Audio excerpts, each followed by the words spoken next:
بسم اللہ الرحمن الرحیم۔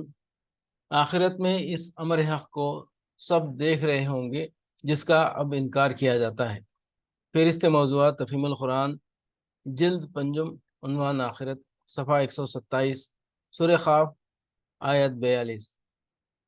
یوم یسمعون الصیحۃ بالحق، جس دن سب لوگ آواز حشر کو ٹھیک ٹھیک سن رہے ہوں گے۔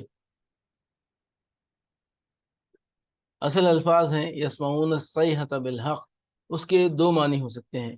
ایک یہ کہ سب لوگ امر حق کی پکار کو سن رہے ہوں گے، دوسرے یہ کہ آواز حشر کو ٹھیک ٹھیک سن رہے ہوں گے۔ پہلے معنی کے لحاظ سے مطلب یہ ہے کہ لوگ اسی امر حق کی پکار کو اپنے کانوں سے سن رہے ہوں گے جس کو دنیا میں وہ ماننے کے لیے تیار نہ تھے، جس سے انکار کرنے پر انہیں اصرار تھا، اور جس کی خبر دینے والے پیغمبروں کا وہ مذاق اڑایا کرتے تھے۔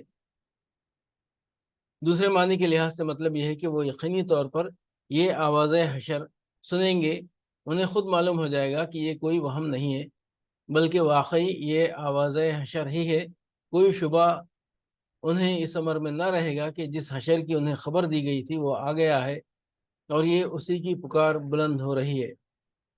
منکرین آخرت کو دھکے مار مار کر جہنم میں داخل کیا جائے گا اور ان سے کہا جائے گا کہ یہ وہی آگ ہے جسے تم جھٹلایا کرتے تھے، اب بتاؤ یہ جادو ہے یا تمہیں سوجھ نہیں رہا ہے۔ فہرست موضوعات تفہیم القرآن، جلد پنجم، عنوان آخرت، صفحہ 166 167، سورہ طور، آیات 11 تا 14۔ اعوذ باللہ من الشیطان الرجیم، فویل یومئذ للمکذبین الذین هم فی خوض یلعبون یوم یدعون الی نار جہنم دعا ھذہ النار التی کنتم بہا تکذبون۔ تباہی ہے اس روز ان جھٹلانے والوں کے لیے جو آج کھیل کے طور پر اپنی حجت بازیوں میں لگے ہوئے ہیں، جس دن انہیں دھکے مار مار کر نار جہنم کی طرف لے چلا جائے گا۔ اس وقت ان سے کہا جائے گا کہ یہ وہی آگ ہے جسے تم جھٹلایا کرتے تھے، اب بتاؤ یہ جادو ہے یا تمہیں سوجھ نہیں رہا ہے، جاؤ اب جھلسو اس کے اندر، تم خواہ صبر کرو یا نہ کرو تمہارے لیے یکساں ہے، تمہیں ویسا ہی بدلہ دیا جا رہا ہے جیسے تم عمل کر رہے تھے۔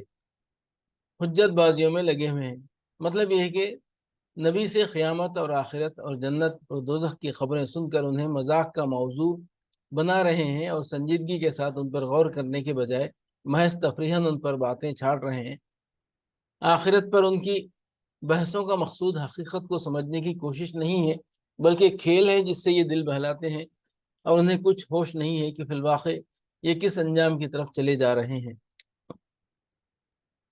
اب بتاؤ یہ جادو ہے یا تمہیں سوجھ نہیں رہا ہے، یعنی دنیا میں جب رسول تمہیں اس جہنم کے عذاب سے ڈراتے تھے تو تم کہتے تھے کہ یہ محض الفاظ کی جادوگری ہے جس سے ہمیں بیوقوف بنایا جا رہا ہے۔ اب بولو یہ جہنم جو تمہارے سامنے ہے یہ اسی جادو کا کرشمہ ہے یا اب بھی تمہیں نہ سوجھا کہ واقعی اسی جہنم سے تمہارا پالا پڑ گیا ہے جس کی تمہیں خبر دی جا رہی تھی۔